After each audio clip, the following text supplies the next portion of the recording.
So everybody, welcome to the Communities in Place scrutiny meeting, and thank you very much for coming along.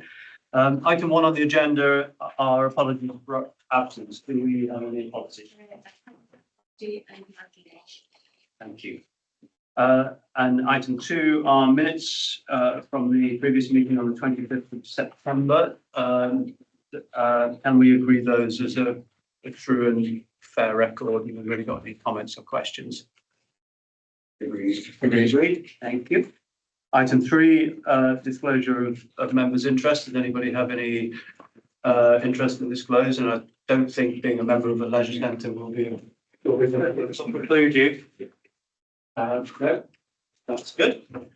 Item 4 was a forward plan of cabinet decisions, and this is the standing item which is here to sort of inform us about what's coming up, so we can make any questions ahead if necessary. I'd just like to report back from a previous couple of meetings.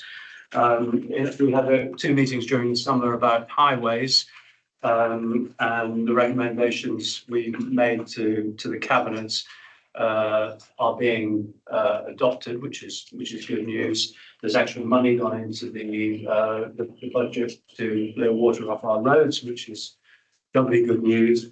And on the 27th of November, John and the officers from some of the officers from the highways team will be coming to present the sort of the plan for improving water clearance off our roads and therefore the condition of our roads. So that's great news. That's sort of living proof that scrutiny does make a difference or can make a difference.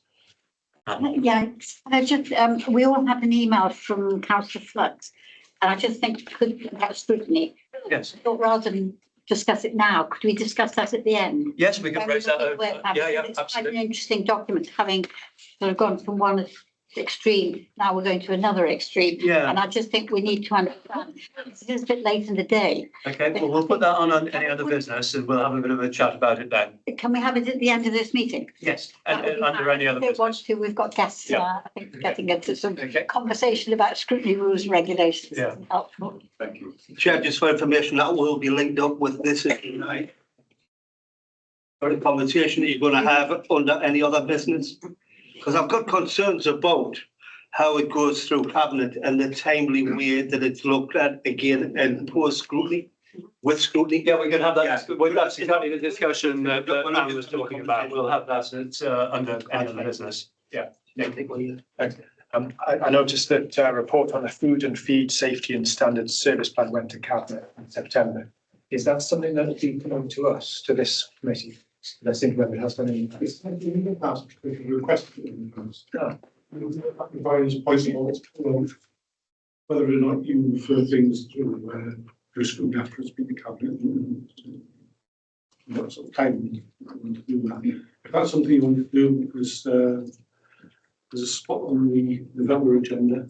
Is it something that, if you want to, I mean, has it changed materially? I don't recommend we take it unless it's changed materially. If it's already been through scrutiny and it's present. It hasn't changed in particular. No, it's just an annual assurance report that shows we're compliant. Can I suggest that we circulate a copy to all the members, and then if anybody specifically has any burning issues, they can either raise those directly, or if the issues are sufficiently large, we put it on the agenda for a future meeting.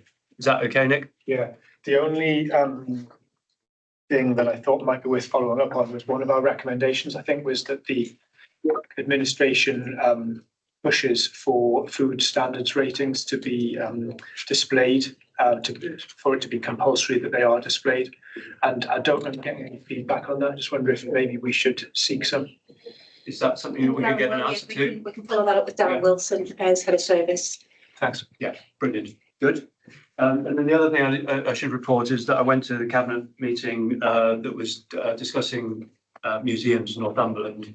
Obviously, that was a very useful meeting. I think highly positive. We supported the plan as a committee, and obviously that decision has been made. And I thank you for our input. Anything else under forward plan? Oh, it wasn't on the, it was just on the minute. Sorry, I was going to ask you to put in about the museums. just about the fire rescue service. Can I just ask you, did they talk about the business continuity plan when they did? Because I couldn't come, I was ill. Yes, But I wondered if they had. There's nothing minuted in here, but it's very much part of their. I think they sort of talked about the, yeah, I'm not sure it's described as the business continuity plan. I think it's the sort of control center that deals with events like flooding events and things like that, and which is based in the fire service. Only, can I They just, did mention it, but we didn't really go into anything. the important thing is that actually it is on the risk for the audit committee, Yeah. and we looked it up, and I think it'd be good. And I didn't know whether you had she discussed something. It would be good to get a report on that because there are issues. And it is part of the fire service. Okay. So Would you like to send me an email, just sort of setting out what the issues are, and then we can just, I'll talk to Sean and discuss it with officers and agree what we need. Risk, you'll see it. Yeah, okay. I'll ask them to put that forward for you. Brilliant. Okay, thank you. Great. Okay, so we were on to just one substantive item of today, so which is a presentation from our new leisure provider, Places for People Leisure, and so we're going to have a short presentation, and then there'll be plenty of time to answer questions. We've got a gentleman here from Places, but I think Jeff, you're going to introduce the item, and then you'll Thank you. back on. And you've got me again, two meetings running, folks. Sorry about that. I'm delighted to be here today to talk about this, because it's been a major issue, major thing for the council. 700 employees, 700 plus employees in our swimming pools and leisure centres. And it's a very big money spinner and cost to this council. So I'm delighted to be here. You know the background, we had active for quite a few years. And we went out to procurement, and Places came up with a bid which we felt was outstanding, and did a lot of the things that we wanted to happen in our leisure service. As things ourselves, we felt there been big changes in the last 10 years or so. We want to have a contract that would fulfil our desires to get more involved with the community and more involved with the equalities of our residents. So it was good that we got there. So this is really the first report that we've had since taking over. And I won't talk about the report itself because Paul will make an excellent presentation of what's happened so far. But thanks to Paul and to you also, Steve, for turning up today. It's very, very much appreciated. The one thing I do want to discuss very briefly, just to put this to bed and put it out of the way. There's been some rather negative accusations from several councillors about what has happened in this consultation.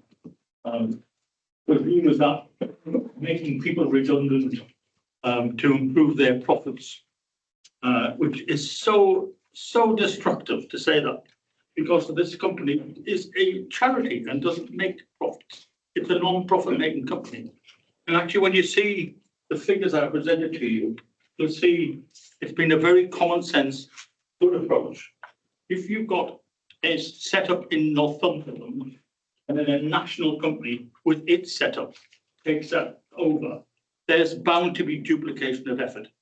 There's things like finance and what have you, bound to be. So one would expect the likelihood of duplication and the possibility of redundancies. But in fact, the consultation that they undertook was so positive, so well done, that all that actually at the end of the day, there are new opportunities to see those presented to you. We had 11 people who voluntarily decided this was a good time to retire and took redundancy.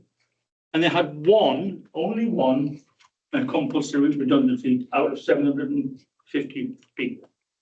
I just want to get that out there. There is absolutely no cause to say that safety margins have been reduced. They couldn't do that. They wouldn't be allowed to do that. It was against the law. So we're not doing anything like that. So please, if you see any more of those sort of comments flying around, just let people know the truth. So with that, I'll pass over to you. But just before I do, say it's really good to see how well we're working together. We're still not absolutely all the way there yet. There's still some work to do and reach out to the community as well and see the plans are happening. and you've managed to retain the majority, in fact, increased the number of people who are using the service over the last 6 months. And I'm looking forward to it in another 6 months to have a really even rosier picture than we've got now. So that's all I wanted to say, except to pass over to you. Is it Paul? You I'll kick off. Yeah, thank you, Jeff. I think that's covered off a few of our slides. So. We'll cover that later. Do you want the clicker? Do you want the control? I don't know what happened last week. I don't know how to take the pressure. Yeah. Would it be possible to have an introduction of the people that's going to give the Yeah, I was presentation? going to. Yes, I think they're about to, yeah. So, yeah, thank you for having us. Good afternoon, everybody. My name's Steve Warriner. I'm an area manager with Places Leisure. Paul Metcalf, I think some of you know. Oh, we've gone. Good, give them the clicker. I know. Jill saw me coming and she went, oh, no.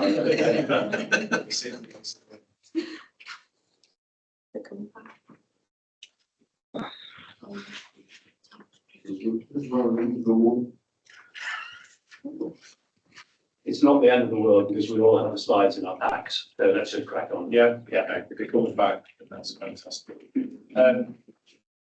So Paul Metcalf, who some of you may have met before, Paul's working previously for Active and has transferred over. Paul is our contract manager. My role really is to support the contract and to make sure that we fulfil everything that we committed to within our tender. Paul's role really is to deliver that on the ground. Jess talked a little bit about who we are and what we do. So we work for Places Leisure, but we're part of a bigger organisation, Places for People. Places for People are a massive company. They're made up of a number of different companies that all form Places for People. I think it says on the slide today, but it doesn't have a little bit. But we've been around for a few years, so we're founded in 1991, and as Jeff said, we are officially a social enterprise. That is our title, and really what that means is that we're a not-for-profit organisation. We don't pay any shareholders, we don't have any shareholders. All the profit that we surplus that we make is reinvested back into the business.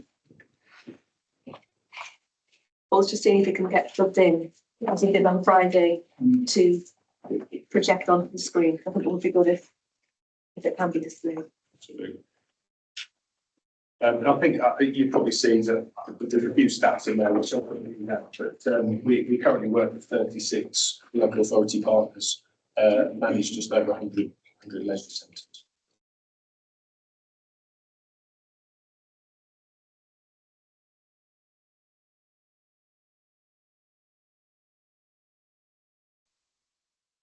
Oh, we've got a green screen.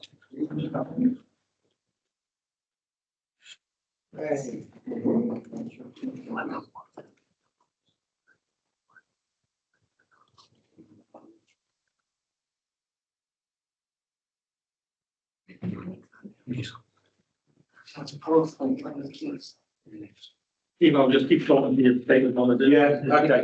The second slide was really just to demonstrate the size of Places for People in terms of the turnover and reserves, which allows us to provide capital, which was a big part of our bid, and to invest into the facilities. There we go. Well, we did, I've redeemed yourself. Right. Just try the clicker. I'll try the clicker. See if it clicks on. Click it on one.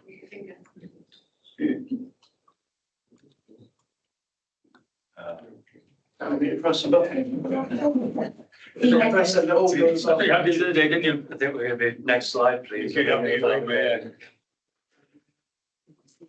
No. You've been on a big job before.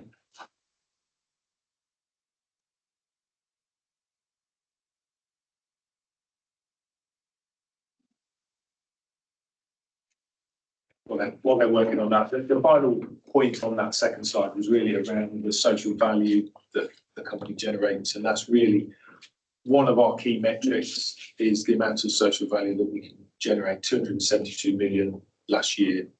And that's a huge target for us here in Northumberland to see how much social value we can actually generate.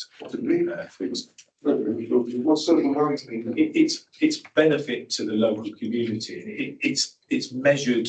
It's a very complex metric, and there's a lot of facets to it. There's still a lot of work to do behind measuring social value, but it's you generate more social value if you've supported people that perhaps have health conditions or so it's what's the word I'm looking for? Biased towards people that perhaps have more health conditions, you generate more social value if you can help support those. But it's I just wonder how you did the counter-terrorism grants, how you. I couldn't explain it to you. Jill, you might be able to So explain it if you better. take an example of, as an organisation, you would support apprenticeships. Yeah. So it's about how many apprenticeships might come into Places Leisure and what that is of benefit to the wider economy and to that individual. So it's taken away from just the cashable work of Places Leisure and how much a contract cost to what is the added benefit of having Places Leisure work with us from a social perspective. So whether that be as an employer or whether that be taking account of local supply chain. So if it was food production, do we go to a local food supplier rather than a national supplier? So they're all examples of what value is from a social perspective. There's so many facets to it. Yeah. Can I just ask on that one, just very quickly, do you pay business rates on the premises? I can't remember whether we've got it regularly. I'll jump in on that one. Yeah. So because of the status of places for people leisure That's management, right, I know all about it, I Yes. just want to know if you actually do. no, they are eligible for relief.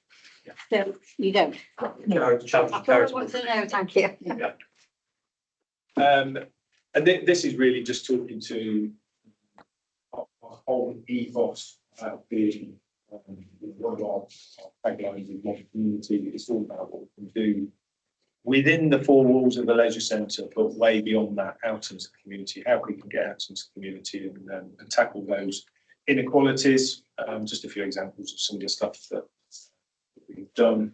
The vans in the middle, we have two of those on order, been on order for a long time. Cars are very hard to come by, but we should have them very soon. They will help support us in terms of transporting equipment out into the community and providing some services out into the local community. So that's something we'll build on once they arrive. Okay. Right.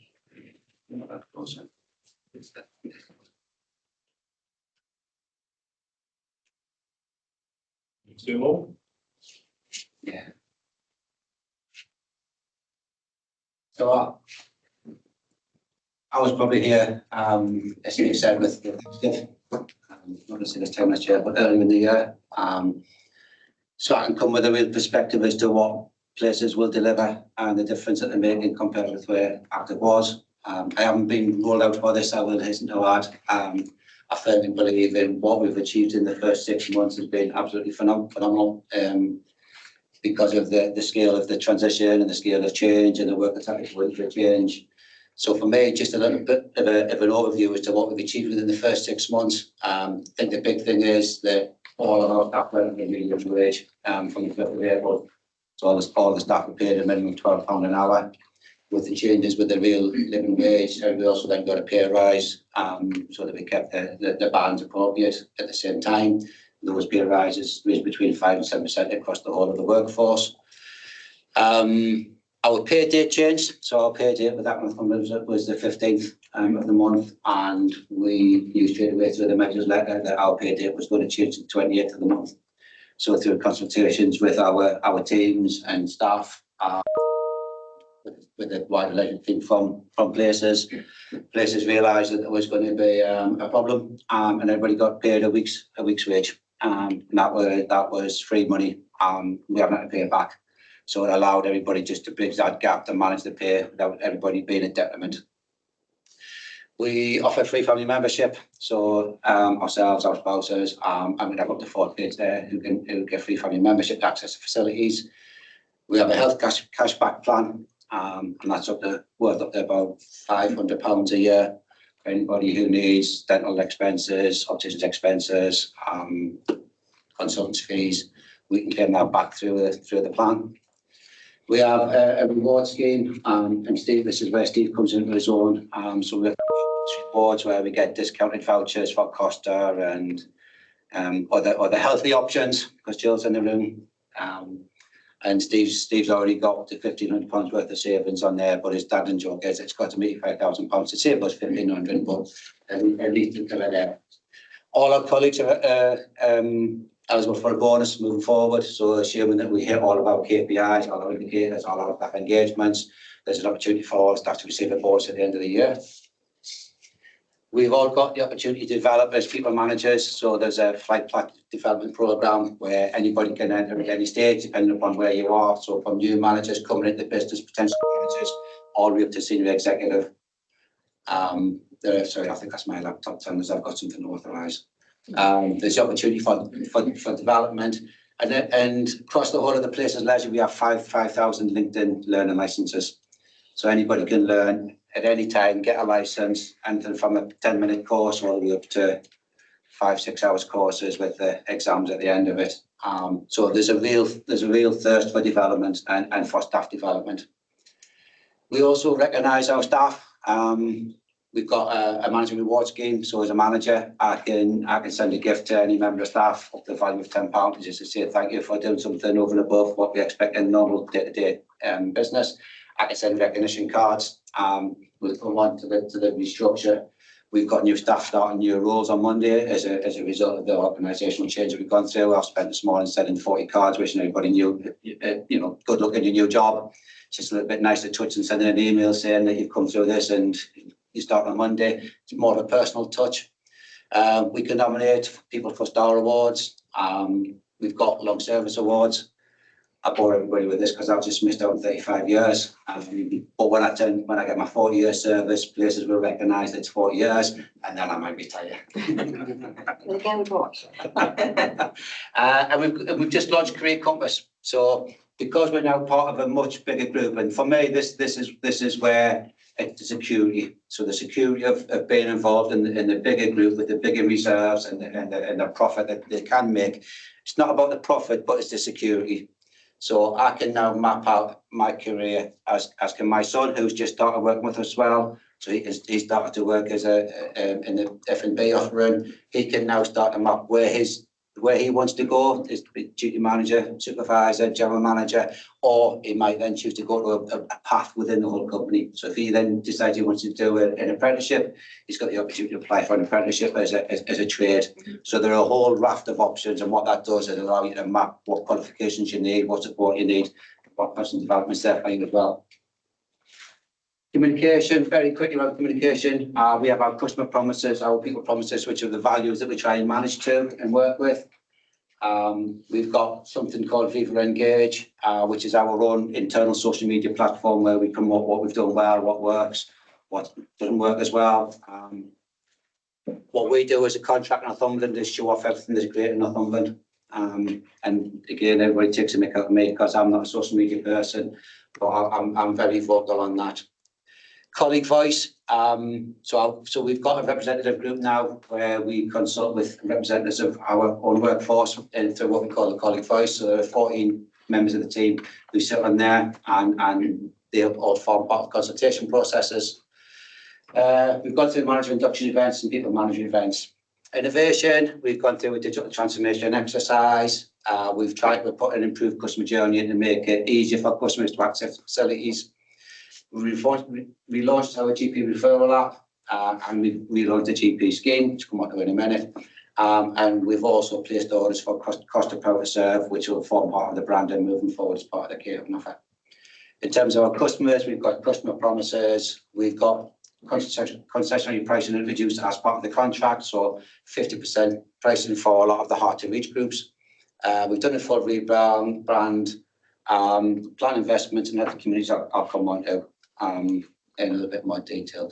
Very quickly, that was our commitment. That's basically pledge commitment for the first year in terms of capital spending. So IT installs, obviously, we need it. Energy reduction, and we know it's a big requirement.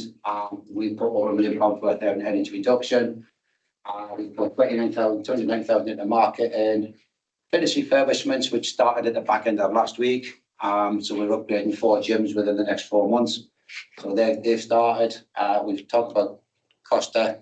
Linksite is a drowning detection system. So again, it's about health and safety, but that's an artificial intelligence aid, which will just help us with anybody who's in trouble in the water. It's not to replace lifeguards, it's to assist lifeguards. I will just say that.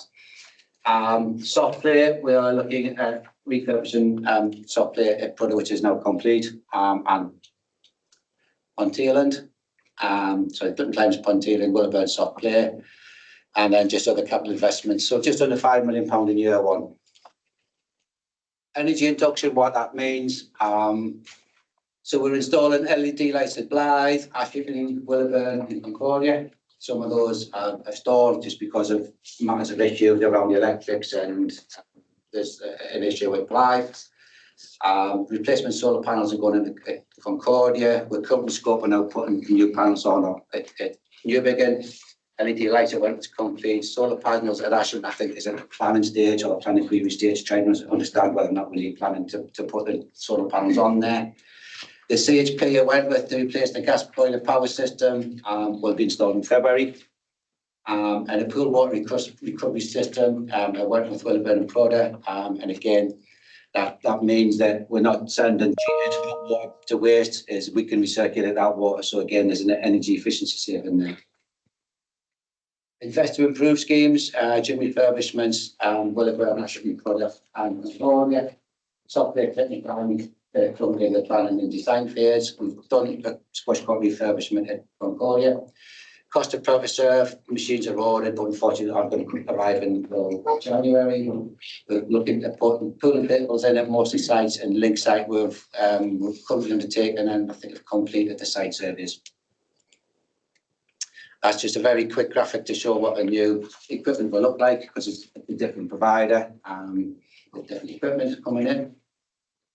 And then very quickly moving on to healthy communities. So I think as Jeff alluded to, this is a different contract. So we're moving away from what was a traditional leisure contract, which is how many people can we get into the doors and within the 4 walls, to actually what can we deliver within the hard and reach communities.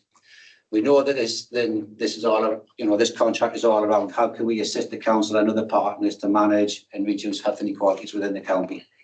So one of the things that we've started to look at and do already to achieve that objective is in terms of exercise referral, so our GP referral sessions, we've made it more accessible. So we've added swimming and exercise classes, and we've introduced a new app which is called Refer All, which allows people to get through quicker. It's getting people off the waiting list, and we've reduced the completion time from 24 weeks down to 12 weeks. And then we're trying to signpost people as early as possible into mainstream exercise, supported by our instructors. To date, 56 people have gone through and completed that 12-week programme. Good Boost is working with people who have MSK issues, and that's all about exercise in the water. We've introduced that successfully at Blythe in Wentworth. 37 people are using that regularly already, and that was within 2 weeks of going live. Moving forward, there are lots of things that we want to do and lots of things that are in the bed. One of the things that we started to look at, because it takes time to get there, is we've secured funding for cancer rehab courses, and a good chunk of our staff have already done C-Sport differently, which again is trying to understand people with disability, in this case blindness, how they feel and access, and some of the barriers they've got to access in the facility. So if we get any people with a blind disability, then we understand what barriers they're facing when they come in. The Big Sister project is a national project that places are rolled out. This is all about girls at a young age working on their confidence and activity, and getting more confident, not only within the leisure environment, but within themselves and within the wider community. We provide spaces and we work spaces we work with a range of different partners. And we currently, because of our relationships and being places for people and the housing side of it, we're currently working on Homes Plus, which are people with hard to reach needs and requirements. Our Mums on the Move sessions, we've already increased additional sessions at Concordia with the Mums at the Spa session. What's coming next in terms, and I do apologise for Jill and Jeff, they've already seen all of this. So what's coming next, the structure that I'll talk about in a minute has addressed this. We've got a structure in place to deliver everything that we want to deliver within the contract. Good Boost will expand to Eric and Concordia, and then we'll follow out all of the sites. Cardiac rehab will be adding a new session to Ponteland. We're looking to expand our wellbeing walks. We have changed this slide slightly. We're looking to complement the walks that are currently delivered with NCC as opposed to compete directly against them. Develop our Mums on the Move and working with family hubs to understand the barriers to activity participation. So what's coming next year? We'll roll out Good Boost to all of our websites. We'll introduce escape pain in collaboration with the NHS MSK team.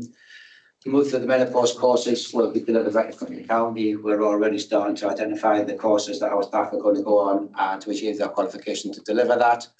A more integrated collaboration with the public health team through the Active Communities Forum, more cardiac rehab, fall prevention. Community vans will be utilised, as I say, once they arrive.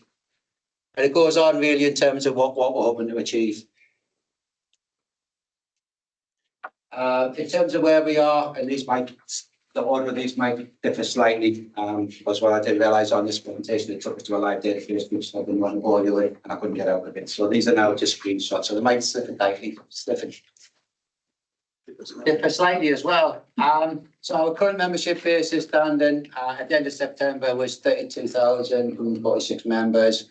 If you can look at the purpley pink line on the bottom of the graph there, that shows that from the end of April, beginning of May, the journey that we're on, which is in general a positive upward journey. So we've increased the number of members that we've got since April, which is an important thing.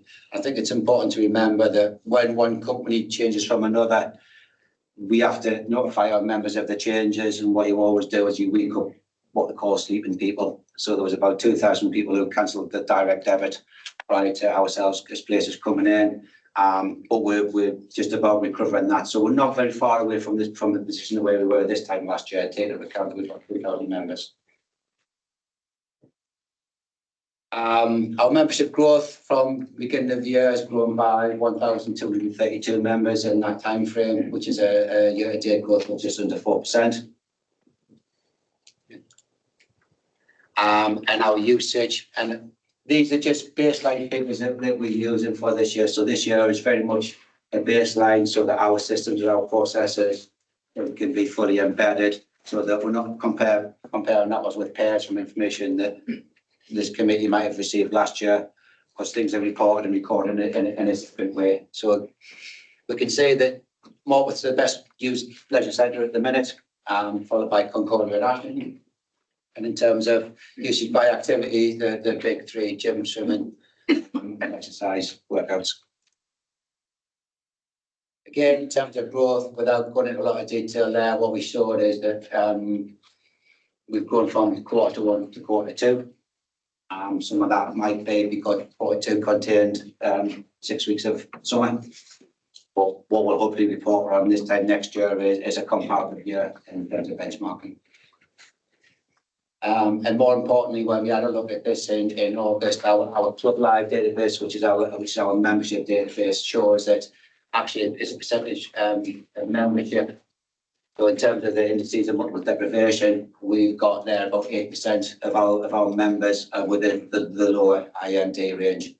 And what you would probably expect with a private operator in terms of your David Lloyds or anybody like that is you would expect a sort of a diagonal map. But ours is relatively flat-lined, which in terms of reaching the heart of reach people is very promising as a start. Could I just ask on the last slide, Yeah. which is the most deprived and which is the least deprived? One is the most deprived. Okay, thanks. So as Jeff alluded to at the beginning, we've gone through change over the last 6 weeks. We've gone through a reorganisation, a bit of business change. And the rationale before that, as Jeff so eloquently stated, is that Active Northumberland was a standalone leisure trust. It only operated within Northumberland. It needed all of those support services within its staff structure to allow the company to facilitate and operate. Moving into a national organisation, all of those jobs are already taken up by people and they're delivered in a different way. The contract also required a different way of looking at things and operating things, and a different staffing structure rather than just operating within the bylaws of four walls of a leisure centre. We need to put a structure in place which allows us to get out into the community and make that real difference. We've invested in a public serve model, and again, the rationale behind that is that it provides full allergen control. So in terms of the risk of an incident around allergens, that risk is removed from our staff. It's taken with the provider who provides a grab and go offer.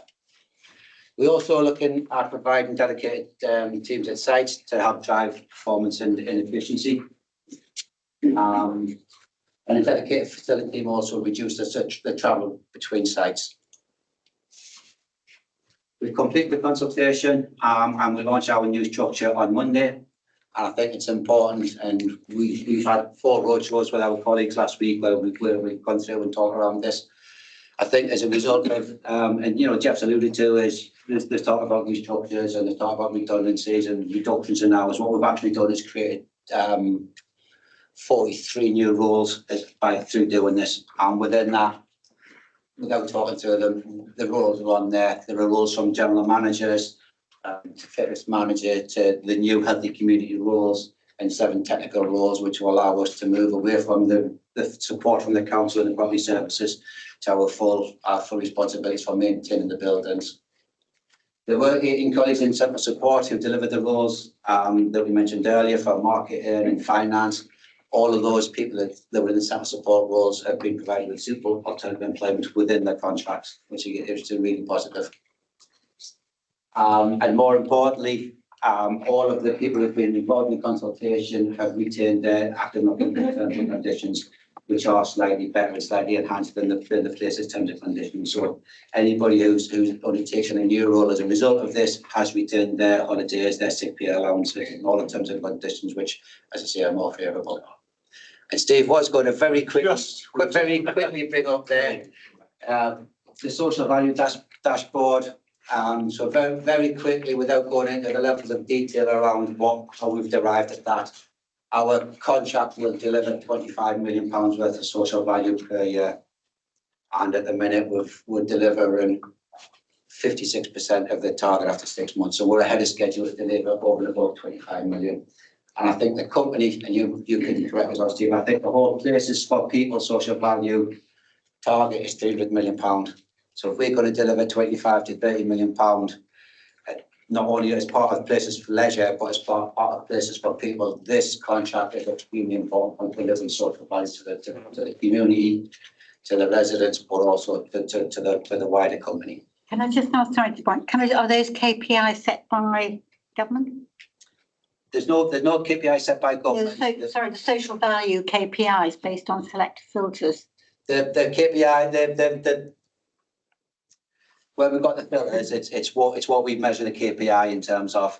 So it's what we reduce, and so how in terms of.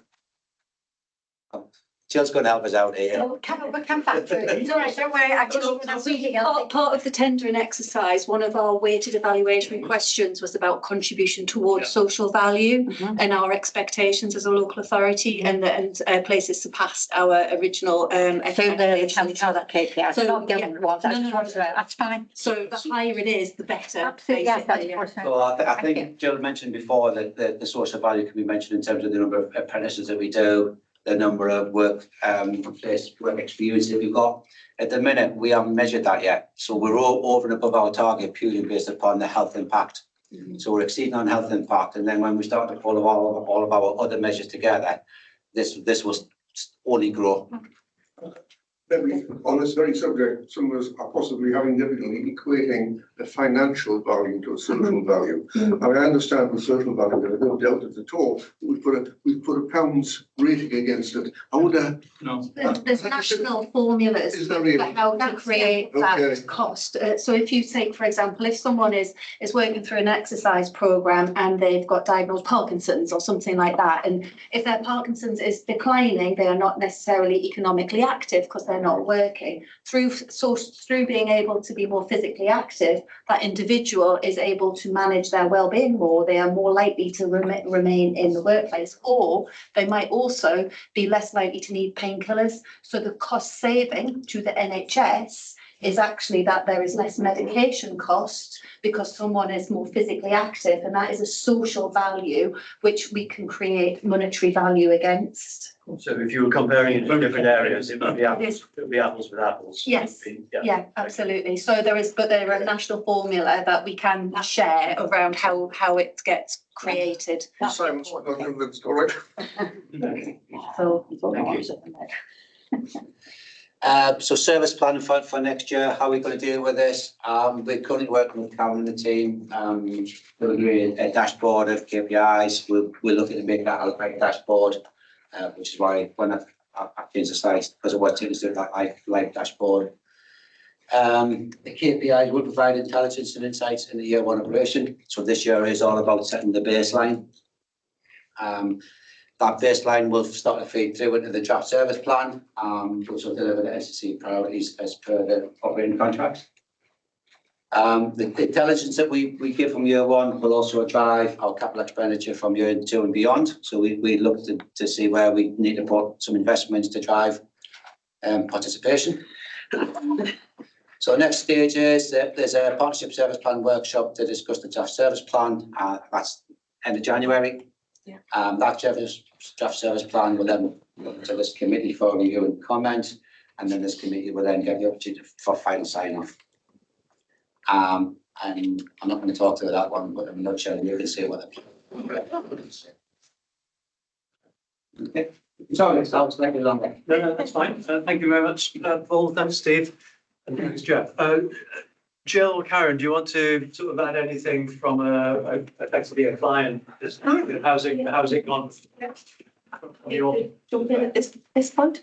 I think from a county council perspective, we've always looked at this as an opportunity in terms of the leisure review, which was a deep dive to understand the health needs of the residents in the county of Northumberland.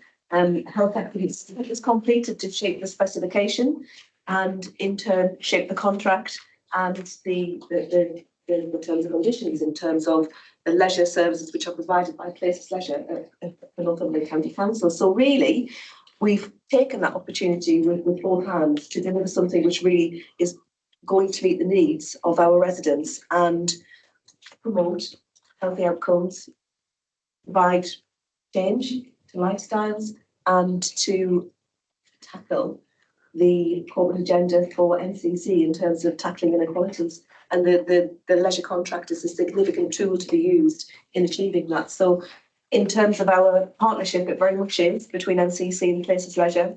We have an excellent governance structure which is set up to oversee the contract and to promote regular constructive partnership dialogue. And we have simply flown through the first few months of the contract. It's been very busy. We have a very tight mobilisation schedule, but undoubtedly there was a significant professional buy-in from both sides, from Places and NCC, to have a safe day one and to continue to build upon that. So in terms of the leisure contract, it is quite an exciting proposition for local authority. And this is the beginning of that journey with Places Leisure. It's a 10-year relationship that we have.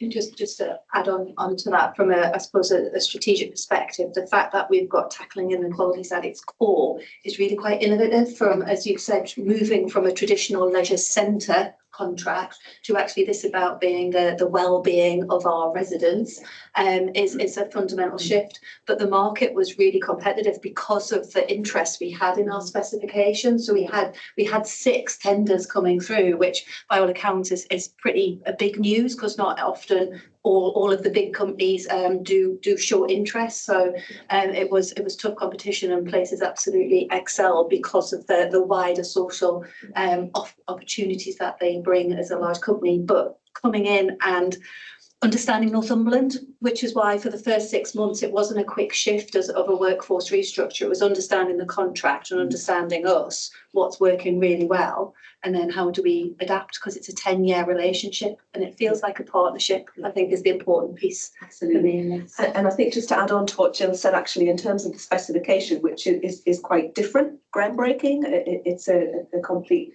pivot away from a traditional leisure specification. We have had some interest from other local authorities across the country who are quite interested to understand the Northumberland way of doing things and the specification which was set out. And it's a public document, so we're very happy to collaborate and share, but we have had some interest towards the county about the way that we're doing things in Northumberland.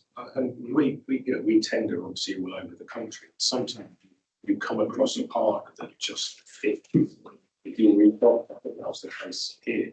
You know, the whole community aspect of what we're all about just felt right as part of this tender. And already, you know, in that 6 months, well, actually 9-10 months from start, it's been a partnership right from the start. And we don't get that everywhere we operate. You know, this is fantastic in that respect. We've been delighted.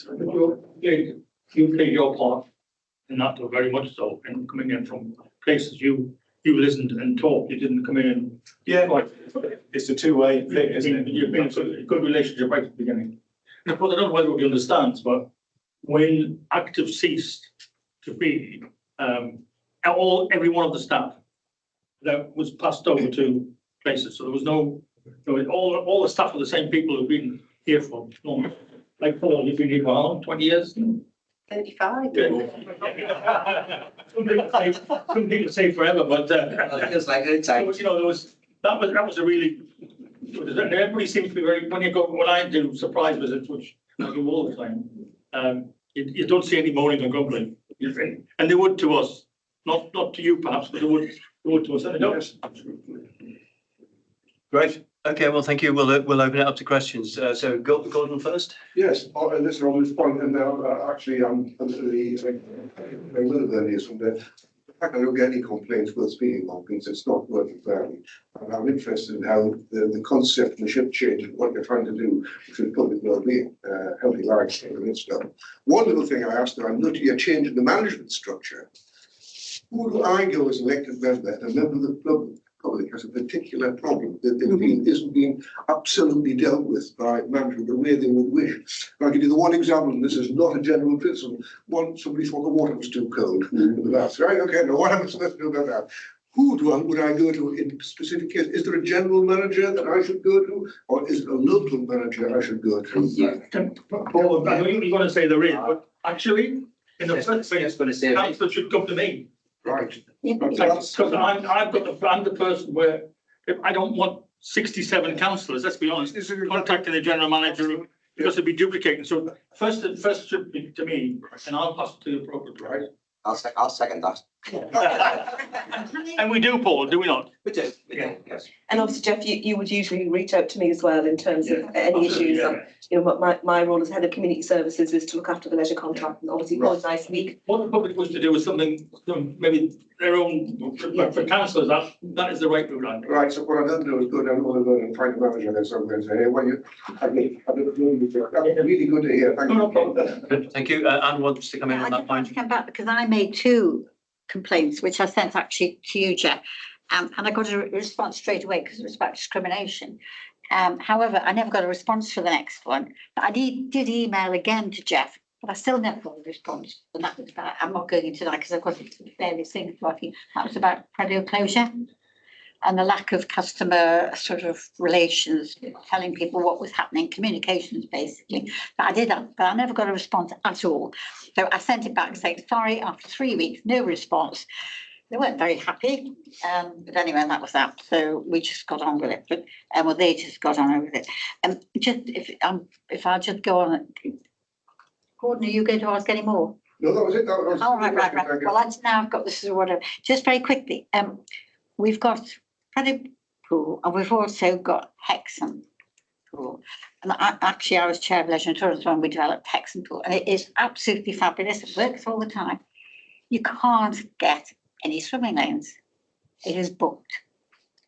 So we need more opportunity for people to swim there. So when you want to open 24 hours or not, but that is from people who want to do it and they can't get booked in any time. On the other hand, we've got Prado, which is a pool which badly needs a new swimming pool. It needs a whole new, and I can tell you the history behind that as well. But really, so you've got people who, instead of going to the Prado pool, are going to the Hexham pool. That's booked up. People want to do proper swimming, and there's an awful lot more. So basically, really, I think the delivery and the service over there needs to be looked at. So it's not just one swimming pool and another one. It's about delivering for that area, the sort of Tynedale, ex-Tynedale area. Because they're all intermingled, everybody's all used to it. But certainly people are wanting for a new pool at Prado, at Waterworld. We need one. And it's exasperated by the fact that Hexham is chock-a-block full now. So people know to do those. So that was just my one sort of word, but that's come from people, lots of people who've contacted me I about. think as the operator, we do look at an area and we run activities and sessions which do complement each other. Hexham has a swimming club and a very buoyant swimming club, pardon the pun.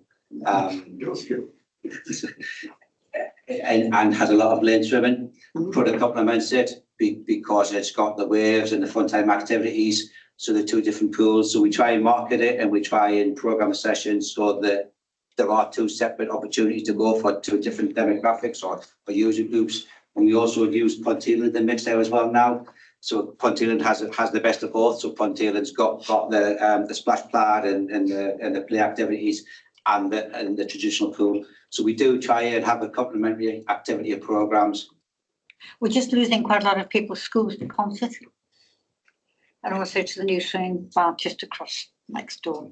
We get that, and the discussions that we have with the schools is nothing the matter with the delivery, and from our side it's a cost of transport, and that's one of the reasons why some of the schools don't just partake in. We'll get more lanes in Wentworth, and we'll get a new Waterworld. That's brilliant. Thank you very much. I don't think that was quite what was promised, but nice try. That's why I answered the one on the activities. Thank you, Brian. Thank you, Chair. Lots of questions as normal from myself. One thing that I have great concerns about is that you've only been operating for 6 months. And to pull this kind of information, you've done a fantastic job. But we are a scrutiny group. Can we scrutinise something that's been run in short amount of time? The reality is to pull all these figures together is good.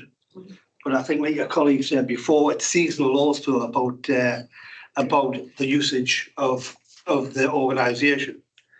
You touched on a few things, and one of them was apprenticeships, which I'm very much interested in. The funding from the apprenticeships, can be used in two ways. It can be used for internal training as well as introducing new apprenticeships to the schemes. So I would like to know a little bit more about that. Also, you mentioned about like thriving communities inside and outside the leisure centre walls, community-based activities within care homes. What teams will be in place in November, and how will you expand those service centres? Who are the teams? What are the activities outside that will take place, and what would be the criteria to identify those?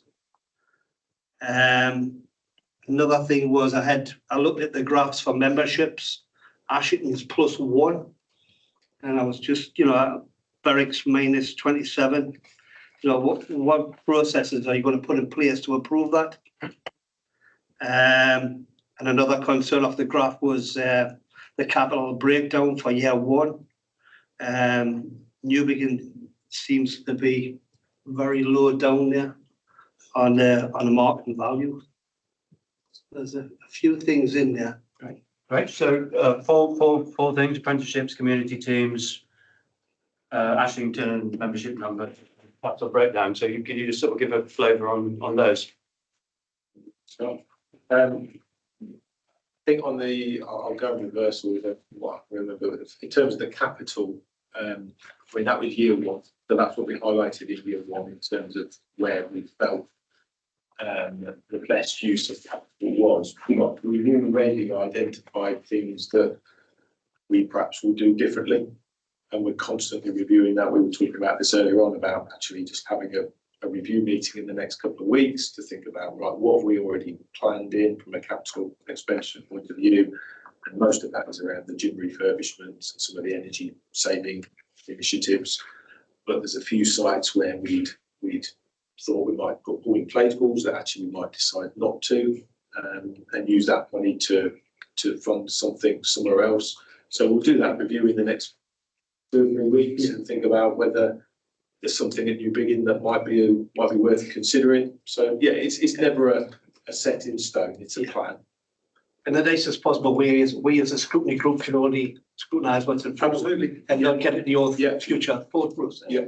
Just conscious that it's the first 6 months of the contract, isn't it? So Absolutely. we Yeah. brought it to scrutiny at a reasonably early stage, but it's that introduction as well to Places Leisure, to members of the panel. It's bringing back my concerns, and we're going to have a conversation about this.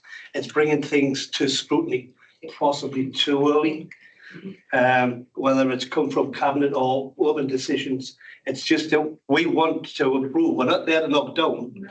We're there to scrutinise. That's a discussion for later on. That's not for these guys. It's sort of, Well, sorry, I didn't bring that in. Yeah. I didn't bring that in. If I could just add on to that data one, because I welcome that challenge and scrutiny, and we want that as a support to drive forward and achieve the specification that we've put in place. In actual fact, we're treating year one as year zero because the baselining is really essential for us, because as Paul said, we can't compare to where active was because the KPIs that we've put in this new contract are new and much more robust to tackle inequality. So actually, year zero is about what is it that we are already collecting. Year one is going back to the health equity audit, where we look at our demographic profile of Northumberland, and then we overlay, well, who's utilising the leisure centres and how far away are we from that. So if we've only got people in affluent area, which is why the IMD slide is a new slide, it's a new data set that hasn't been shared in this forum before, because it hasn't been looked at before. So I suppose it is a question for yourself more broadly about when to come in. I suppose in the spirit of openness and transparency, we wanted to come early to build a relationship. 6 months in, the regularity of coming back is we discussed that in ourselves. committee, and we agreed 6 months, and that was what we asked you to do, and you've done it. So yeah, we did. Yeah, thank you. Okay, great. Sorry, if I can just also say on the back of New Biggin, obviously New Biggin just had quite a significant amount of investment. So it's had in terms of the sports side of it, it's had a new roof put on the sports hall, it's had a squash court refurbished, had the floor refurbished. It is going to get some kit movement from one of our other sites at the New Biggin part of the refurbishments that we're doing. So there's already a lot that was underachieved last year as part of moving to the community hub. So there was some significant investment in it. But obviously we'll continue to monitor it and ready in line with year two. Great. So the other three apprenticeships, community teams, and membership numbers. Yeah, I think the membership numbers we probably touched on earlier, and it goes back to your point around information that we're providing that's perhaps a bit early in the piece in some respects, because as Paul said, at handover you lose a load of members, and we're gathering those back. So we're probably about back to where the contract was before handover in terms of membership numbers. In terms of acquiring new members, some of that is from investing in those facilities, Ashington Gym, Bullia Gym, we're all having significant investment, and the structure that we put in place. So we put in what we call make the managers, which are very much there around front of house service, around membership acquisition and retention. We put in our new Salesforce system, which is a retention tool. So there's a lot. We do a lot around membership acquisition and retention. So that's the structure's just been put in place. We'll start to progress that over the coming weeks and months. We review membership numbers on a daily basis. So we are very, very conscious of the need to acquire and look after members. Ultimately, the membership database is the lifeblood of the centres. That provides the finance, allow us to go out and do all the other good stuff that perhaps doesn't return fantastic financial return. So memberships are absolutely a massive focus for us. And then a little bit about the community teams, what will you actually be doing, what will that look like, and then also how are you using apprenticeships? Can I just say one thing? Yeah. When you're talking about Berwick and being and one that it's actually 27 members, not 27%. So it's actually only 1% difference, which I think is it sort of fluctuates up and down over the summer and the season. So because when you said that about Berwick, I thought Berwick's doing well.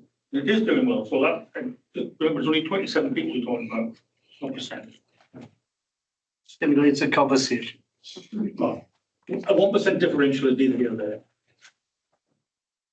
In terms of the healthy communities, we've just appointed most of the team. So through the consultation, we've landed on I think all but 2 of the roles that we had in our bid. So we've got 4 healthy community coordinators, I think now. So we just appointed those. They've been going through some training this last week and some support and working with our wider healthy communities teams to put together and hone out that action plan and some of the targets. We're now recruiting for the 2 remaining roles, one of which is the contract healthy communities role, and another is in a kind of social prescribing type of role, which is new for us. So we spoke about that last week. And that's really there to try and bridge the gap between GPs and actually get people into facilities. So got the team in place. They're working on the action plans, and we'll be able to share a bit more on that, I guess, when next time we come or through the team. Just to add in, if I may, at that particular point, in terms of the Active Communities programme and the initiative, it's very much a unique flavour of the bid and the contract which has come into operation. But it's also very much a partnership enterprise with NCC as well. So we have ambitions to collaborate with Places Leisure, to work with colleagues in education, to work with our NHS colleagues, etc., ICB, to fully understand the reach and impact of the Active Communities programme and how we can collaborate on that. So we've very much been waiting for the restructure to take place, which is now delivered. And as Steve has said, that there's some of those staff are in place at Places Leisure. I think you're waiting for a manager. You're going to recruit a manager quite soon. But when that person is in position, it really is the trigger for us to move with pace, because, and rightly so, that the Partnership Board have a very strong expectation that with the next time that we go to report to Partnership Board in January, that we have some meaningful update in relation to active communities. So it's about to go, basically, but it's very much triggered by the restructure, but that collaboration is waiting in the wings. Yeah. Just to manage expectations on the active communities work, though, based on data and need, it will be targeted, so it won't reach every single community. It is for the likes of more rural communities who might have a longer commute to access the leisure centres. It will be more around targeted those who are the inactive to become active, because our biggest gain in relation to health and wellbeing is moving the inactive to active, not the active to being more active. Absolutely. So that's a real key message for us. So you will not see active communities in every community. Yeah, absolutely. It's well said, Jill, and I think that maybe covers some questions or concerns that colleagues might have had regarding the rurality of Northumberland and how, if you're not located right next to a leisure centre, how you can embrace healthy living, physical activity opportunities. The Active Communities programme is very much designed to deliver it, to have that reach out to those communities and demographics. The thing is, just to come back on that, it's a shift in monster, because the government at this moment in time are setting up new plans through the NHS. And one is just a reassurance that there is capacity to run along with the government's new train of thought I think that's a good question, and that's back to the collaboration piece. We need to understand if the money comes directly into NHS in relation to prevention, how do we join that up and not just have the programmes running separately? So I think you're absolutely spot on. We need to make sure strategically we've got that forum to share the resources. And just before we move away from the teams, Jeff, when the changeover happened, we had a little bit of a conversation and we sorted a problem out. I do believe elected members should have a contact within your organisation. Jeff shouldn't be the first port of call. So the reality is if Jeff decides to have a fortnight's holiday in Tenerife with his mobile off, that's everybody we're not in a good place. So I think that maybe 2 or 3 contacts to resolve any problems throughout the county. Well, maybe we could have a think about that and come back to us on that. We'll mark that down as an action point, Brian. 7 councillors contacting and getting 67 different, it just doesn't make sense. Okay, but if you could have a think about it and come back with a proposal, that'd be great. Yeah. Thank you. Mark that down, Paul. Nick was next, and then Dan. Thank you. Jeff explained that the reorganisation only led to 1 compulsory redundancy. But I just wanted to ask about working hours. Am I right in thinking that they have been reduced? And if so, why? Because reducing working hours is effectively a pay cut, it's always painful. So I'm just interested to hear a bit more about that. Yeah, in some instances there were reduction in hours, and that's part of the consultation that the teams came together and actually, rather than one person perhaps leaving, they decided to all drop a couple of hours each or whatever that may be. And that was around different working practices, particularly around catering specifically because of the difference in the offer. Previous offer was had a different level of labour requirement. There was a lot of cooking and preparing, so the offer that we was different, quite the same level of labour. So in some instances there was some reduction in hours. Okay, thanks. I think, sorry, just to caveat that as well, not particularly on the fitness, we've also introduced opportunities for other ways of working. So as active, we never really had a personal training offer.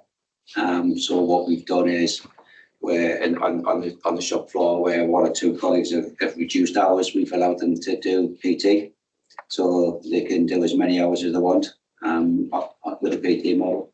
That means that when we haven't got somebody at really quiet hours in the gym, maybe that they can come in and do the PT. We've also allowed them to do it at a very reduced price.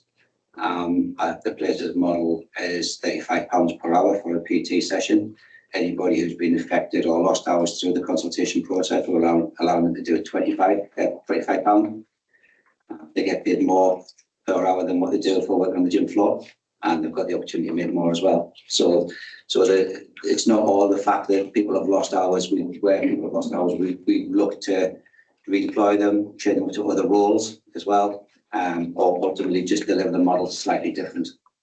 So some staff members, like gym instructors, might have had their hours cut, but do have an opportunity to increase them through other means, like. If somebody's lost 3 hours, they can come in and do PT on an afternoon for 4 hours, and they've got their hours back and more.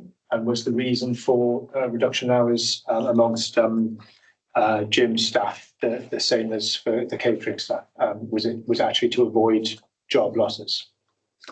Yes. Yeah. Thanks. Could I also just check that I understood your answer to Brian's question correctly as well? I think Brian asked about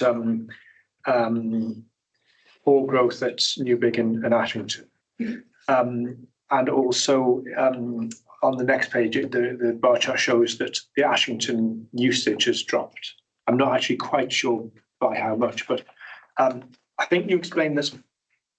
You were investing in Newbig and Ashington, and you were hoping to see the membership grow. But what's the reason for the reduced usage at Ashington Leisure Centre? Forgive me if you've already explained that in your previous answer. But a lot of it will be to do with the spa usage. We've had issues with spas across the portfolio, in terms of some of the components breaking down, and a long time to get fixed. So in terms of where we upgrade spas, our usage has declined, but is also now on the increase again. You're getting on top of the spa problems. Yes. And you've had spa problems at more than just the one leisure centre. Right, okay, thanks. Dan? It's just regarding the capital breakdown, Chair. It's a good report. So just some of the variances in the breakdown of the cost between leisure centres. So particularly in marketing, like when you look at Newbig and it's got such a reduced figure compared to the other sites. And also I'm really interested in terms to know more about the link site. Said that obviously you're not reducing lifeguard services, but I'd just like to know more as to how this works, and also why Puddle got more money for this compared to other sites, and I assume New Vican doesn't have a pool, that's why they didn't get anything.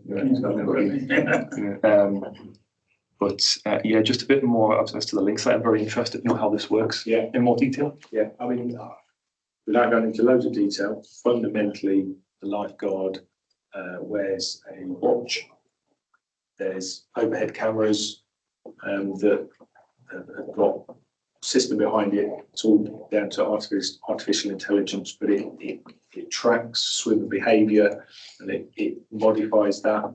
If they see that there's something that doesn't look right, it alerts the lifeguard and then they can go and deal with that situation. Fundamentally, most issues in swimming pools are spotted by another swimmer generally, because for a lifeguard to actually spot a problem with a pool of 50 people, very, very difficult. So actually this provides an additional detection. So it's relatively new. There's lots of different systems out there. I mean, some systems have underwater cameras, which we have in a lot of our centres, but that still relies on a lifeguard watching a screen to see what's going on. This is actually an additional tool that provides that alert if it sees that there's something that's of concern. So for reassurance to our residents, we can say that it's not a case of if a lifeguard disappears for 5 minutes, they will always be. No, it's a safety enhancement. It's an additional way of managing the pools. And also, it's just why was the reason Puddle got more for this? I'd have to look back through the detail, but I would imagine because of the layout of the pool, it's a little bit more complicated. So it probably just needs a few more cameras. What about the marketing funding? I think that initial marketing budget was mainly around signage predominantly. And obviously, you begin not having a pool, but a much smaller size, it just wouldn't have needed the same amount of signage. Did it go towards anything like online advertisements or leaflets? No, that was a capital investment for marketing. There's a revenue budget for marketing, so day to day exactly that. There's a separate P&L budget line, but that's a capital budget. So. Really, just one more question, Chair. In terms of the soft play and the clip and climb, did Concordia not have its own clip and climb? Yeah, still has. Yeah. Just the fact that I didn't see it on the list, that was all for any capital breakdown. This is new capital. Capital, so it's already there, yeah. I always find that they're quite popular with parents that I speak to, especially obviously from Maya to go to Concordia, but are there plans to introduce any more across the county? The problem with Clip and Climb is that the company who puts it in normally don't deliver or install within 25 miles of each other. So we've got one. We had a very big one in Concordia. We then put a smaller one in Ponteland, which is nowhere near as successful because the walls are half the size. So there's not the challenge. And then Ponteland's also got the Metal Centre down the road now as well, which is one of the largest in the country. So having an attraction as a one-off is great for Concordia. What you would do by putting them somewhere else is just create more competition within your sites. So what we're actually looking to do at Ponteland is possibly remove the ones at Ponteland and create a larger soft play area, because the information that we got in 6 months of the soft play at Ponteland is surpassing expectations. It's really busy. So we're going to we're looking at the minute about putting the toddler area in, which will complement the older kids area in the larger structure, and do some change around in that area. And we think that'll have a better impact upon the community participation than what it will to retain the climbing walls. Thank you, Jay. Mark first and then Anne. Yeah, thanks, Chair. Good, some real positive things in there, looking at people with different abilities and how to respond to them and make it interactive. And I'm really liking some of the community engagement and trying to get out more rural, because we do get especially being a rural site, often get people in the rural areas saying, the GP's telling us to get, I can't afford to get there, or how do you get there? So that's really positive. I'm just following on from what Nick said about the restructure. I've had a number of staff contact me about hour reductions and the concern about being able to continue with those hour reductions. And I suppose what I'm looking to know was at what stage was NCC aware that these hour reductions and consultation was going to happen? And with regards to the front of house, I think sites have been cut by 50% front of house, like in the canteen side, and going to what they telling me is cheap value pre-packed food, which they're already seeing a reduction in usage of. So when we're looking at social interaction and value through our KPIs, is this not going to have a real negative impact where people either don't stay and have a lunch or don't come to the centre at all to have a cup of coffee with their friends because of this, looked at cheaper offer, getting a Costa cup of coffee rather than being dealt with by a regular face, somebody to say hello to, welcome and smile. So we're not going to see a negative impact there. It might not be in the gym provision, but when we're looking at inequalities, that if people don't feel welcome in our sites, then they just don't come back. And what staff are telling me is that they can see closures in the future of canteens, and because they can't see how the reduction in usage will actually keep them open. So that's another negative offering for the authority. If I may just begin a response to your question. So in relation to the staff restructure, what I would say from an NCC perspective is that we have been kept cited on the restructure and the timetable wrapped around it, the procedure which would be put in place, the engagement with staff.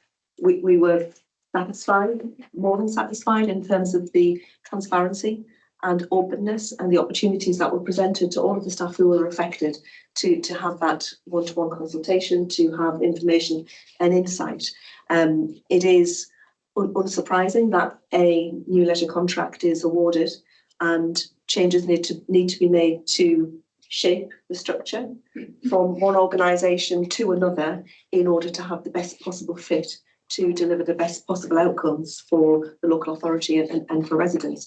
But in terms of, it is a business operating model that places have brought into play. And from a local authority perspective, we have been cited at every turn and opportunity in a very proactive on the front foot in terms of understanding the process that was to be deployed. But it is obviously it's part of that transition and that move towards a more appropriate leisure service for Northumberland County Council and the county, which has driven those staffing changes. So were we aware of this level of change before the contract was awarded? So the aspects of eating fresh, eating local, using local produce, face-to-face contact, we're happy to remove that just to get the gym offering. Is that what the decision was made? Well, I think the key part of your question, if I may, is you've asked whether the local authority were conscious of those changes before the contract was awarded. So before the contract was awarded, we didn't actually, if I can be specific in your question, are you talking about before we knew who the provider was going to be? Yeah. So when the contract was awarded, was this part of the evaluation process of the level of change that we've seen now? The contract assessment was delivered across a level playing field in terms of the assessments that were made against key themes of the contract and method statements that were provided by the bids that were submitted. It's very hard to answer that question in terms of did we foresee the level of change that you've just described there in terms of at that contract award stage? Or as a commissioner as an organisation, which we are as a local authority, it was not in our gift, and we would never do it in any specification, whether I was commissioning a sexual health service, a drugs and alcohol service, an NHS service or a leisure service, what the staffing model would look like. Instead, we commission to outputs and outcomes. So what we want to achieve are the KPIs of change. How that is achieved is for the provider to determine within the envelope that they have to operate within. So we would never have specified we want X number of managers, X number of fitness staff. It's just not what we would do in a commission. But take the food as an example, Chair, if I could. That we've discussed through future farming reviews about food security, about freshly made, locally sourced. All. Yeah. But yet, if we're going to hand out these millions of pounds of contracts, but have no control over staff, which is very important because if people aren't employed, we're kind of handing the reins away, aren't we? We have no control over the big destiny of what we're trying to. So one of the parts of the questions was around local employment and also local supply chain, which was part of their social value part of their contract. Specifically talking about the food offer, we did specify around a healthy eating offer. We are a healthy weight declaration county council. So it is an area that I am particularly interested in how it progresses in relation to the Costa model. And I do think that may well be something for scrutiny to consider ongoing in relation to its viability, because I do hear what you're saying about the nutritional value and content of it. There is also an opportunity cost in what we want the contract to deliver upon, because the opportunity cost could be cafes that are all homegrown products and lots of staff in there. But then that means we potentially have less resource out in communities doing the active communities work, because we've only got a certain amount of resource that we can distribute. So the model that places have come up with is that there is a reduced catering offer compared to what Active used to have, but that is then pivoting the resourcing to enable active community staff to be able to be out in the communities and reach those who might not come into the leisure centres.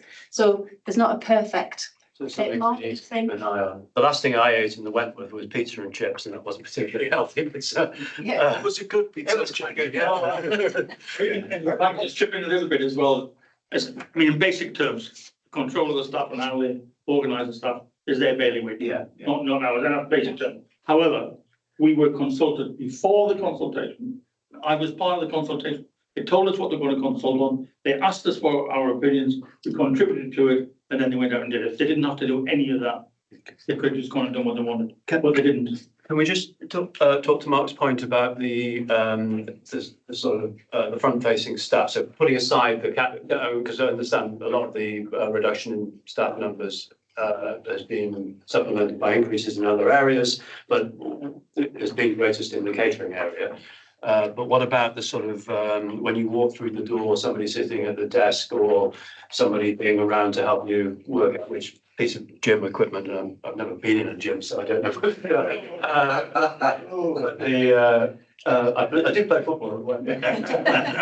Best prospect. Yeah. So is it what does it look like from a customer perspective in terms of the number of people kicking around? Over and above the changes that we've talked about, there's no changes to front of house. So we still have, what we've done is change some names. So we've changed role names. We've consulted with staff about changing their names because we've had a concierge. Places Leisure have a placemaker, which set finished. So the same name. So we've gone through an exercise where we've aligned job roles to job titles. Yeah. We're not moving away from any front of house receptionists. In fact, what we've done is we've increased the roles in each site. So we talk about having a placemaker manager, so it's a reception manager, which combines with an administration person at the same time. Those roles will only enhance the customer experience for customers coming in through the door. So there's no other changes to front of house services that we've implemented. And if you're badging front of house as catering as well, then we should probably box that one together, because yes, they have, you know, when you talk front of house, some of the counters, you go to reception and it's a shared reception and cafe. So yes, there is, from the receptionist point of view, no change. In fact, a bit more from a cafe point of view, that's been quite different actually across the sites, hasn't it? I think there's some sites where we've actually put slightly more resource in there, and some sites where we're taking a reasonable amount of resource out. So it's very varied. But that front of house, when you walk in and you see a receptionist sat there, or a placemaker, sorry, that hasn't changed at all. That's exactly the same. Great, thank you. And I think Shannon? No, I just going to say it's a bit of a trust what Mark was asking about, if the powers over what the council can ask you as a social enterprise and deliver, and the power you have without getting too into legal terminology and difficulty because of a charitable trust. And I don't want to go there now, but it is it's a real sort of, it takes a long time to get through, and it's quite an interesting conversation, but it's not one to have now. But what I was going to ask, which is the same more question, was you have your performance, all these who are we and what we do. You've got all these big, large figures, which, you know, very good. What I wanted to know was, I don't know what the council is asking you when you're actually, are we getting good return on our social value? Just a second. So, because it is important, because it's unseen. So at the moment, we've got all the big figures, but we haven't got Northumberland there. And it's based on, I presume the contract's based on outputs, because that's what you would have to do, because of being in the position you're in. But I think it's important that we actually understand that our operating profit is, say, 50 million. I'm not saying it is, but our Northumberland is what we're getting in return, and what capital improvements are being made. So that type of information, I don't know whether we're allowed it, because of the position of the contract, but I just think that would be good to know. So that would make me happier to think, oh, you know, you've got all these big figures here, but actually where are we in the middle of this? Yeah. Because it doesn't state that, and we don't know where we are on that. So I think it would be nice to have a look when we do set the KPIs, if we could have local KPIs maybe, or we could have a look at them through scrutiny to understand what we would suggest is a good return on the capital, on the running cost. The other thing is just to say very quickly is we've got lots of local businesses, keep fit, do this, that and the other. Please let them survive, and you know, because they really do a fabulous job, especially in the rural areas. We have lots and lots of businesses and community halls and all set up every night. You can go, Nick will know, you can go around a whole of Tyndale, you will listen know, you can go here, there and everything to keep fit, Zumba, everything. And they're the mainstay of the community, and they do a service for the community. So that's just a word of warning, please. Not too much, don't take the competition away too I much. think on that final point, if there's ways that we can give them a leg up or support them, then, and that helps us deliver the outputs that we need to deliver, then why wouldn't we want to do that? Absolutely. I think that's the main. It's not a competition. Yeah, you could argue that's a little bit of social value as well, couldn't you? Well, yeah, I mean, they do that social value. Space for everybody. They go to care homes, they go to old people's homes, they do all kinds of things. Yeah. You know, and they're there. So I would hate to think that they're being, the county council's taking them over, and you know, contract goes one day and that's already gone. So it's that type of work. I just wanted to respond in part to the area that you touched upon regarding KPIs. So we're currently in conversation, Paul and I, as part of our contract management meetings that we have every month, and we are shaping up KPIs over the course of this first year. So we have a draft tranche of KPIs which focus on some of the strategic areas which very much align to tackling inequalities and healthy outcomes, to have all of your children who are able to swim by a certain age or a good percentage, and to focus on that social value aspect as well, which, if I just reflect a little bit upon some of an update that Places colleagues provided regarding good practice at Northumberland that they have encountered when the places have come in to deliver leisure services locally, and how that is being rolled out nationally across the company, how that in return may well increase or enhance some of job roles or increase opportunities at Northumberland. So we have actually more people employed in the county as a consequence of the contract, and then actions and outcomes such as that will feed into the social value calculator, which will be very much Northumberland centric. And we'll be looking at things such as the Northumberland supply chain for local produce and for local suppliers, for people who provide maintenance services for the leisure sites, etc. So just to provide a level of assurance, and obviously one for the next time when we do come back to OSC to have that conversation in terms of a very robust set of KPIs which focus on strategic and core, but very much do a more forensic dive into the leisure service than we have ever done as a local authority. How many KPIs are there? We've got about 18. We've got about 18 in development. And from that, obviously, we want to make sure that we've got two core tables, Jeff, in the specification. But then we want to really have a set of meaningful, purposeful KPIs that demonstrate about what we are doing in Northumberland. So it's not just ticking a box off for the sake of, it's actually going to demonstrate and evidence something. And what capital input is being, or improvements are being made to our.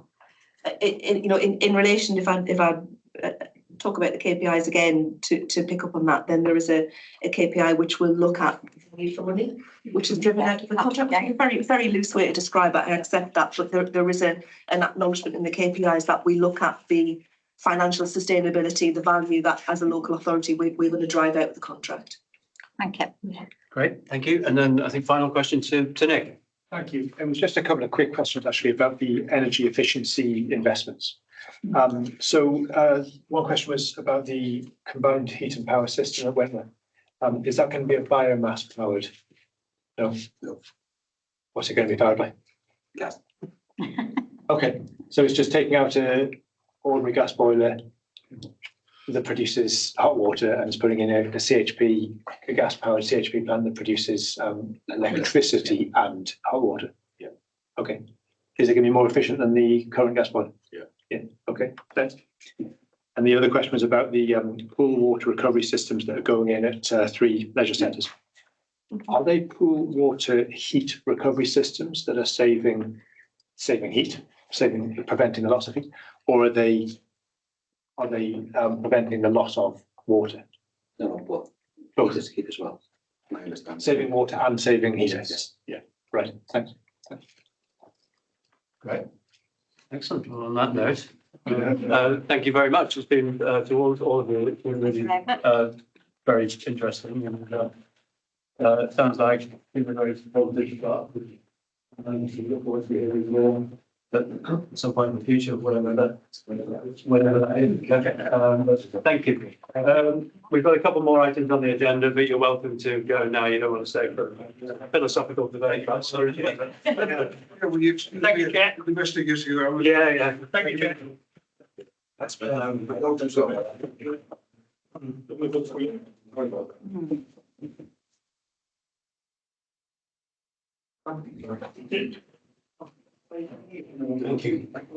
Yes. It'll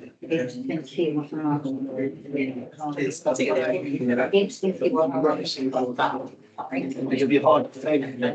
Well, actually, with BRNs, I know you don't. That's where I think it's it's been a welcoming fiction. Thank you very much. Yes.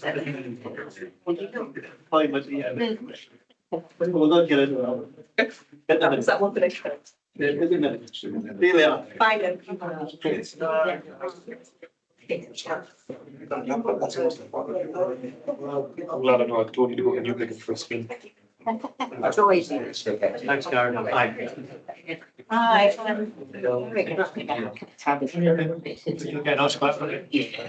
the next agenda item is the monitoring report.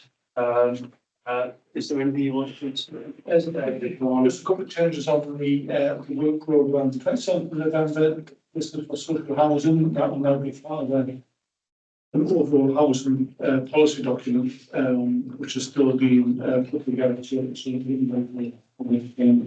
However, it's clear we've got the highways and maintenance action plan, which follows on from the reports that you've prepared for the cabinet earlier this morning. Also, the best review of regulation and enforcement activities following further recommendation that you made earlier in the year about enforcement activities. That will come to you on the 9th of January. Yeah, Mark. Chair, the highways meeting, we did ask that they would come back to us with a clear direction on tree. That will be included in the road delivery strategy, which will be meeting. But trees overhanging the highway is what we were asking, which impacted in drainage and leaves. Yeah. So highways won't deal with that. Well, we just looked at them, they said we will include it, get back to you with that. It's part of the second report in April as opposed to the. I mean, obviously, they could come back to you again, it's not so much of an issue going to get. So it just makes sense that that was a part of that report, because that's what we've asked for. That's how we come back for how we responded. Can you ask that question? Can you ask that question? Just say that we, if possible, can they speak to that? Really small, we can raise it. Yeah. So they come to bear with some answers. Thank you. Right. Anything else on that, Nick? Can I just quickly point out that the terms of reference will need updating. They still refer to active Northumberland. There was, I spot that as well. I think it's a hangover from the Constitution, which is reference to reference. Yeah. Sure, certainly we'll get that.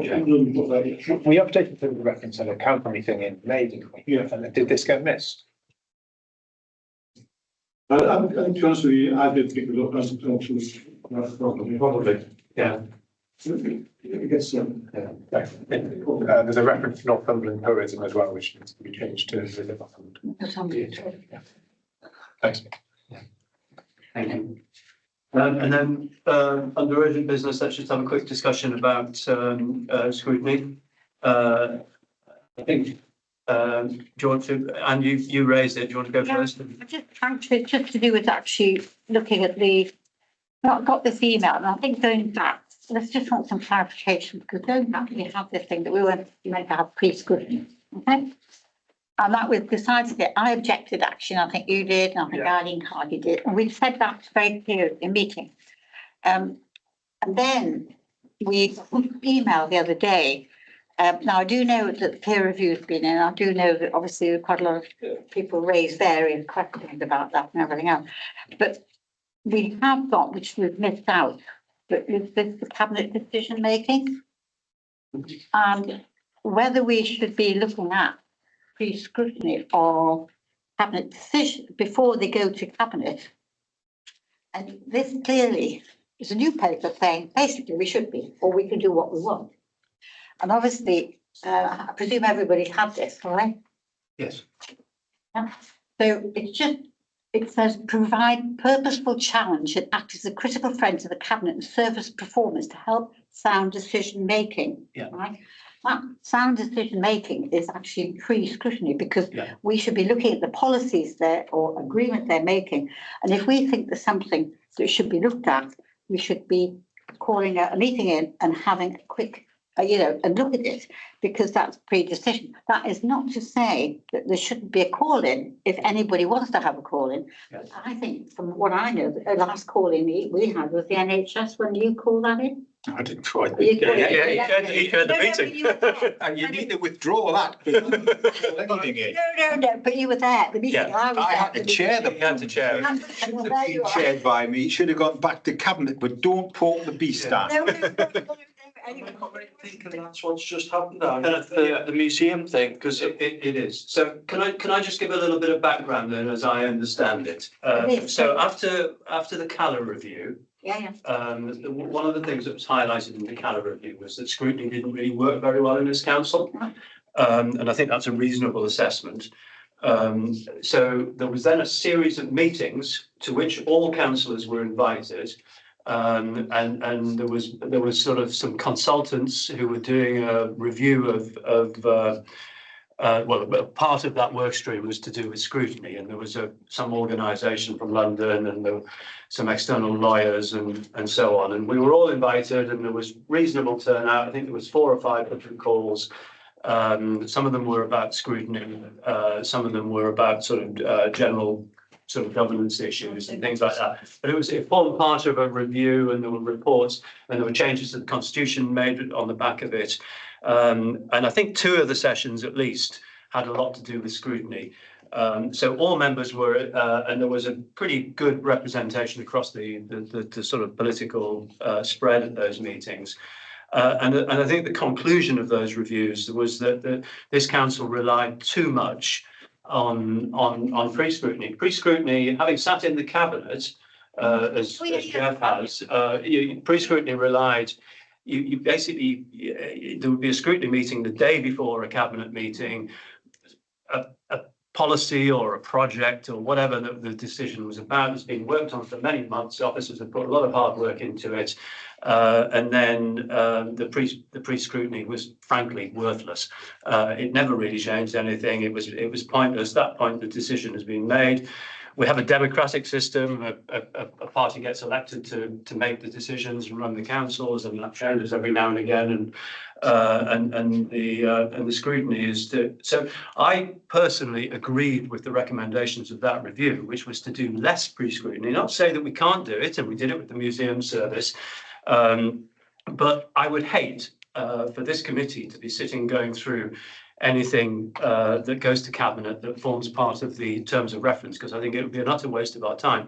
I think we should be driving as a committee what we want to scrutinise, not relying on what the cabinet are making decisions about. We should be looking at what are the issues. And we just had a discussion in the pre-meeting, which is something I want to raise, about housing allocation, for example.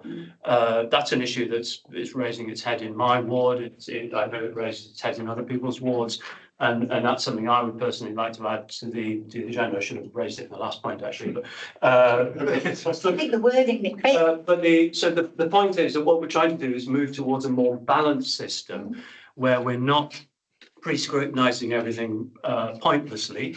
But if there is something where there's a massive warning bell, and I can understand some of, and I would be the same if I was in opposition, people objecting to it, because what pre-scrutiny does is it gives you a fantastic opportunity to get some words into the press the day before the cabinet make the decision. So you could criticise it first before the cabinet have their moment of glory by making the decision, and I can understand all of that. But personally, I think the way it's moved is working much better than it did. That's just my view.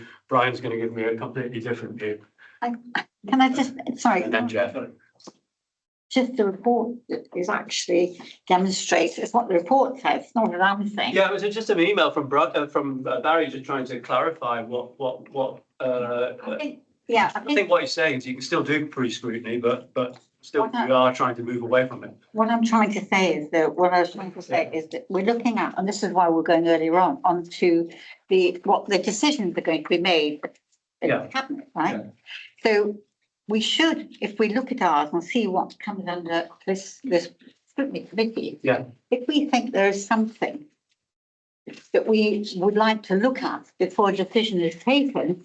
As we did with museum, Exactly. Yeah.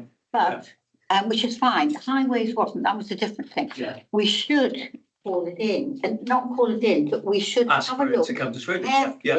before they make a decision, and actually give them, and not the day before. I'm not talking about the day before. I'm talking about, because that's how we get good But- But I agree, I absolutely agree, and we can do that. But what I will resist as the chair of this committee is trying to do that with everything. And I think if there's a really good reason to do it, that can't just be raised by asking an officer a question or whatever, then we should do it. And we did that with the museum. So yes, I agree.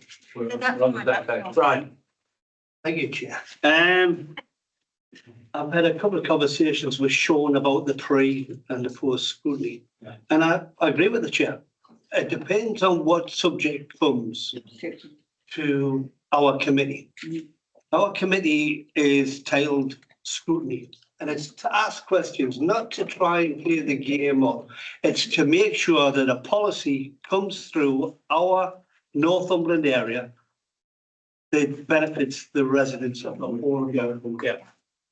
Now that's fine, but the problem is the pre-post scrutiny has been so tight, and Anne's 100% right that in 24 hours, we probably sat for about 2 hours talking about one particular thing, the day, 2 days before, and they're not taking that relevant information on because, you know, they're prejudged, you know. So post scrutiny, for example, the one we just had today, I personally don't think it should have come today. I know that you said that we did discuss it as a committee, and we all agreed. That we should bring it forward, but we'd never realised how big it would be. And ironically, even one of the officers said the summer and the winter is so we're getting a false reading as such. So maybe we need to think about it's a learning curve, it's not a mistake. Any information is going to come that's going to make the area better. That's great. Yeah. And I think you also mentioned something about being a little bit of balanced systems. And in the colour report, it also said in the balance in there was concerns about an all party being involved with cabinet. Yeah. So Yeah. the reality Well, is that's that not still hasn't changed. Yeah. And it doesn't matter what we talk about, we can put those facts forward, and all we're going to say is, well, actually, we'll pass it up to a system that is biased against all parties. And it's not trying to be political. Yeah. It's not trying, and it may be hard, but it's handing something over to somebody, giving all that information, reading through all the documents, doing all the work, having the conversation with everybody, trying to air our views for the benefit of Northumberland, and it goes to one group of people where it just hits a brick wall. Yeah. I think that's been a bit harsh. It's a brick wall. You jumped on that one. That was just the last. I agree with what you're saying, but you know, we're Just coming back to the next point. You know, the other party may not agree with. It's some things that we've got some really good points. That's democracy, isn't it? When you guys are in charge, you'll make the decisions. You'll set the policy direction. When we were in charge, the cabinet, so it'll be all right. I do think that when we were in charge, there was a cross-party representation on the cabinet. You'll be bringing that back presumably next time. You brought it up. I'm trying to come back. I'm not trying to play this guy. I'm just trying to be fair. No, well, I think we're getting away from scrutiny now. Jeff, you wanted to say something. Yes. As a former leader. As a former leader of the council, and the longest serving cabinet member, actually, I was on the cabinet 9 years. But all of that stuff was just, right. I don't want to get into a deep philosophical argy-bargy political discussion about how the cabinet should be made up, because this is about scrutiny. But all I would say about the only reason they had a cabinet of different political parties is because the Labour Party wanted to give control of scrutiny totally to the Labour Party. Yeah. But just as far as scrutiny is concerned, what you've got to remember is policy is for council. Yeah. It's not for cabinet. Cabinet can only operate within the bounds of the policies that the council have okayed. So a policy decision is not made by the cabinet. So what I would say is that the way scrutiny works here, I think is fairly good. I think part of the problem is that whoever's been in charge have made the right decisions.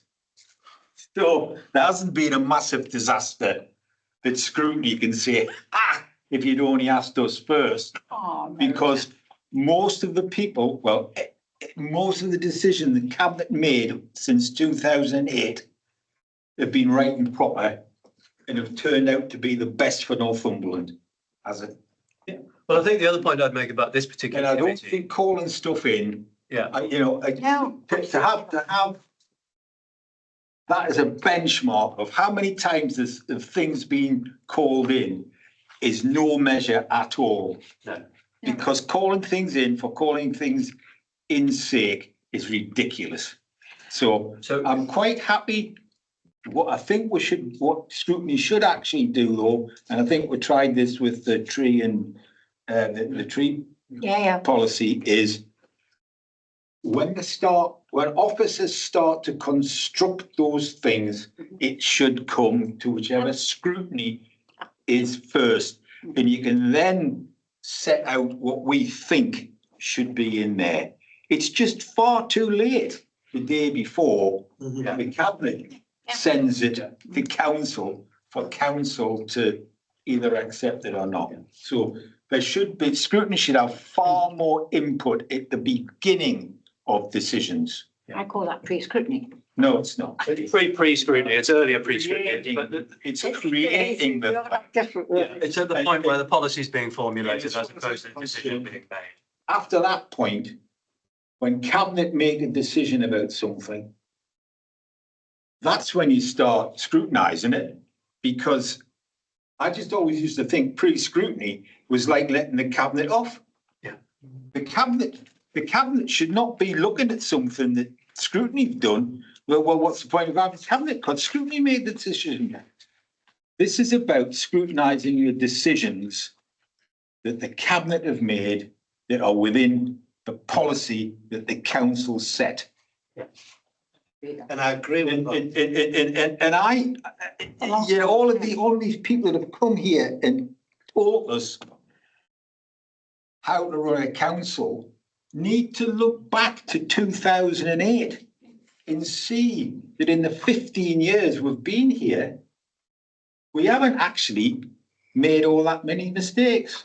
When I say we, I'm talking about the people in charge. And I don't think that there should be a mixed party cabinet unless it's the council is really down to 20 Tories, 20 Labour. Yeah. 20 Liberals. 29 of the rest. And then you'd have to come to some agreement about how you are going to take the manifesto commitments of the group of people that are going to be on the cabinet and translate that into action. Yeah. You have said it. So if you were going to bring back the support for council tax for the thing would, so you would have to then decide that you wanted to bring 100% back, or in actual fact, you were going to reduce it to 75% or whatever you were going to do. Yeah. But whoever wins the election has the right to form the cabinet. Democracy. And sitting on the cabinet for those 4 years while Labour was in the charge Of the scrutiny. was a complete waste of time. I agree with you. Can I just make a comment that I think that you downplayed scrutiny a little bit, Brian. No. I think the post scrutiny, this committee's had some good wins. Yeah. I think it's definitely working, and we have steered change, whether it's investment in the gullies, whether it was after Stormore. I think we're doing not too bad, but I do like the flexibility of, like, so the museum bit. that it was We something. felt it was necessary. We all agreed it was necessary. And I think we can proudly say this committee is, we've been apolitical. It's sort of, there's been no abuses. And and we're setting our own agenda. And that's the key thing, is that we're actually setting the agenda based on what our residents are telling us. So let's just keep doing that. And if that happens to be one of the things that the Cabinet are about to make a decision about, we'll pre-scrutinise it like we did with the museums. But we won't pre-scrutinise it for the sake of it, and we'll actually bring the things that we want to bring. I totally agree with you, and I'm not downplaying scrutiny. I think scrutiny is a real good tool to examine any policies, any processes, projects going forward. Yeah. It's really good because we can challenge it. And ironically, this is probably one of the few committees where we can do it freely. Yeah. But the problem is, as we go on, my view of the Cabinet is to scrutinise what we've already scrutinised. So we've given them more information to make a concise decision. Now, from your side of the wall and from my side of the wall is, well, actually, we've done it, and it's up to them whether they want to take it or not. So as the chair of this group, all I can do is have some influence over what goes on the agenda for this group. In terms of the overall principles, what I suggest as an actionable way forward, Brian, is that you talk to your members on the Constitution Working Group. Yeah. Because that's where this is actually determined. Raise those issues with them, and they can bring us along to a Constitution Working Group meeting, and then we can have a look at the policy. Just to refer back to the. Let's scrutinise the scrutiny. Cleared it all up, didn't they? Yeah. You know, the reality is the answers are there already. Yeah. Good. Excellent. Well, thank you, everybody. I think that closes the meeting, and